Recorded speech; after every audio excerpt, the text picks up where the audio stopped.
Tim Thomas dan Uber Indonesia harus menelan pil pahit usai sama-sama dikalahkan tim tuan rumah Tiongkok dalam laga final yang berlangsung siang dan sore tadi. Kekalahan ini membuat Indonesia gagal mengawinkan gelar Piala Thomas dan Uber. Lalu bagaimana evaluasi sepak terjang tim Thomas dan Uber Indonesia tahun ini? Telah bergabung bersama kami melalui sambungan telepon ada mantan pemain bulu tangkis Indonesia Chandra Wijaya. Mas Chandra, selamat malam. Apakah suara saya terdengar saat ini?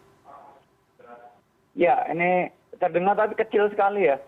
Oke, Mas Chandra, kita coba maksimalkan ya dari volume suaranya. Mas Chandra, kalau tanggapan Anda terkait perjalanan tim Piala Thomas dan Uber Indonesia tahun ini seperti apa? Apakah ini sudah memenuhi ekspektasi dari permainan para kontingen atau sebenarnya di bawah ekspektasi dari Anda?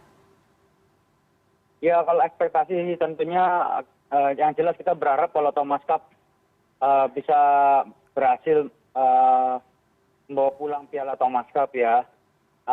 Ya banyak hal yang mungkin perlu diperhatikan atau masukan dan evaluasi tentunya ya, khususnya menjelang persiapan yang event akbar Olimpiade tentunya, dan beberapa event belakangan kita juga nggak lupa waktu tunggal putra dan ganda putra di All England kita berhasil naik ke podium tertinggi ya, dan juga lihat dari performance ini kan bergu ya, jadi kayak seperti Jojo tadi ya, meskipun menang beberapa catatan juga, terus yang dari awal misalkan Ginting ya usaha perjuangannya mungkin cukup disayangkan, artinya tidak all out betul atau kurang memberi spirit kepada tim juga ya. Ini juga yang mungkin kelihatan yang perlu dipersiapkan lebih lanjut gitu ya.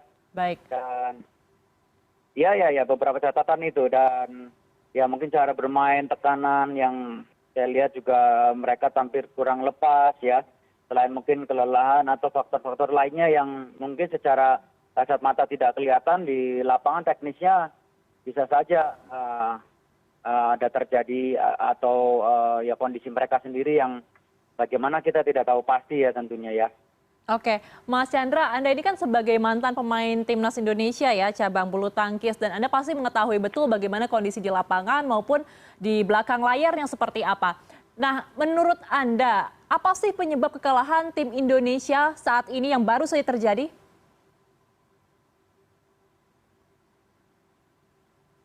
Halo? Ya, halo Mas Chandra, bisa mendengar suara saya? Iya, terakhir apa tadi, sorry? Ya, apa sebenarnya Mas penyebab dari kekalahan tim Indonesia dari Tiongkok baru saja?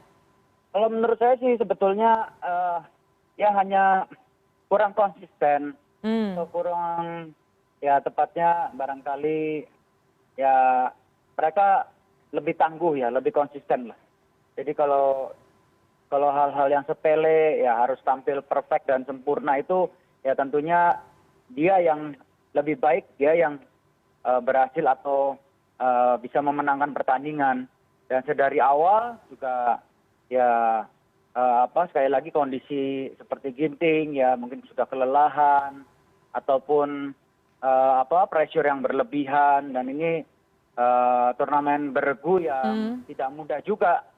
Ya meskipun mereka sudah pernah melakukan atau melalui, ya ini satu hal lain di lapangan ketika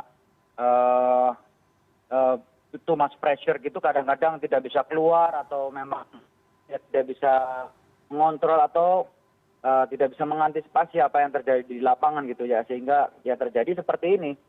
Kita juga tidak nyangka ya bisa langsung 3-0.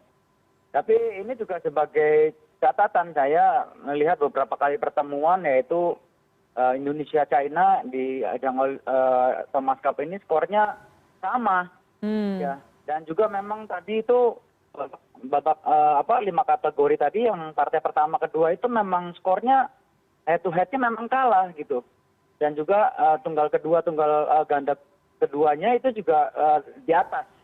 Nah ini memang yang terjadi tadi juga sebetulnya ya disayangkan, seperti kalau saya lihat sih begitu ketatnya permainan dan sangat seimbang gitu ya, tapi ketika konsistensi, ketangguhan, terus juga kemauan keras untuk menang, apalagi mungkin ya di kandang China sendiri mereka motivasinya cukup bagus ya untuk tampil lebih optimal ya. Saya kira itu juga pengaruhnya cukup besar sih. Dan kita tidak bisa keluar tekanan dan Oke. lebih Oke. banyak tertekan ya gitu ya.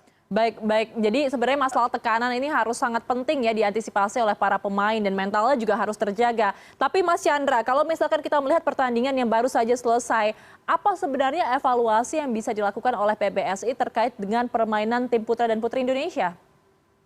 Ya kalau ini mungkin bisa panjang ya karena kebetulan saya juga memberanikan diri, artinya ikut memberi masukan-masukan karena keterlibatan atau diminta terlibat untuk persiapan Olimpik khususnya dalam tim ad hoc yang diketuai Pak Fadil ini. Jadi ya ini sebagai masukan-masukan juga yang sangat berarti dan bagaimana untuk persiapan yang lebih baik yang kemarin juga telah dilakukan sejak awal tahun ya sehingga harapan ya contohlah seperti kemarin di All England ini ada beberapa poin-poin atau grafik yang tertinggi, artinya target-target utama yang semuanya dianggap utama dan penting. Dan ketika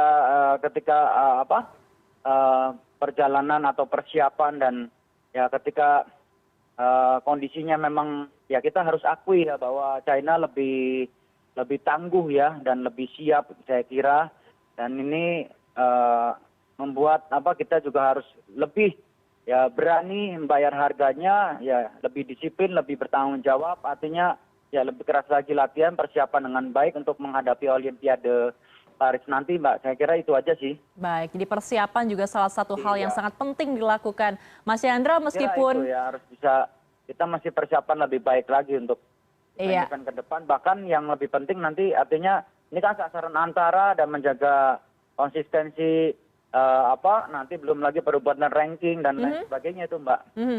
Baik, Mas Chandra, meskipun sepertinya harapan atau kerinduan masyarakat Indonesia untuk memeluk kembali Piala Thomas dan Uber masih harus tertahan di tahun ini, tapi yang pasti kita harus tetap full support ya untuk para atlet kita yang berlaga di kancah nasional maupun internasional. Terima kasih telah. Namun demikian tapi perjuangan dan kita patut mengapresiasi mereka lah karena masuk ke dalam final ini juga perjuangan mereka sudah sangat luar biasa. Ya tentunya ketidakpuasan dan seperti saya juga rasanya ingin menjemput mereka dan memegang Piala Thomas kembali itu rasanya sudah tidak terbayang gitu ya, bahkan menginginkan kita bisa merebut membawa Piala Thomas kembali ya. Namun mungkin masih perlu waktu untuk mematangkan pemain-pemain muda kita ini ke depan sehingga bisa betul-betul kembali membawa pulang Piala Thomas ini ya, Mbak. Baik, baik. Terima kasih banyak atas waktunya telah bergabung.